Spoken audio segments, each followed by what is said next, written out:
சிறகடிக்க ஆசை சீரியலில் டுடே எபிசோடில் நம்ம மனோஜ் இருந்துட்டு எனக்கு ரோகிணி பக்கத்தில் போகவே ரொம்ப பயமாக இருக்குமா, நான் அந்த ரூம்க்கெல்லாம் போக மாட்டேன், நான் உங்களோடவே இருந்துக்கிறேன் அப்படின்னு சொல்லிட்டு மனோஜ் வந்து சொல்லிடுறாங்க. ஏன்டா ரோகிணியை பார்த்து இவ்வளோ பயப்படுற அப்படின்னு சொல்லிட்டு கேட்கவும், அவள் என் பொண்டாட்டி ரோகிணியாக இருந்தாலையும் கூட நான் பயப்பட மாட்டேம்மா, ஆனால் அவள் உடம்புல அந்த குட்டி பிசாசு கிறிஷ் இருக்கால, அவளுடைய அம்மா ஆவியாக இருக்காங்க அப்படின்ற மாதிரி சொல்லிடுறாங்க. இதை கேட்ட உடனே விஜயா இருந்துட்டு பயங்கரமாக ஷோக் ஆகுறாங்க.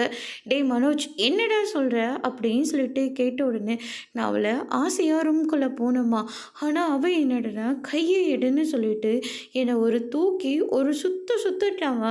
அது மட்டும் இல்லை, கிறிஷ்கிட்ட நான் சொந்த புள்ள மாதிரி நான் அவனை பார்த்துக்கணுமா, அப்படி இல்லாட்டி அவள் போன இடத்துக்கே என்னையும் கூட்டிகிட்டு போகிறேன்னு சொல்லி என்னை ஒரு பயம் பொடுத்திட்டாமா, நான் இனிமேல் அங்கே போகவே மாட்டேன் அப்படின்னு சொல்லிட்டு மனோஜ் வந்து சொல்லிடுறாங்க.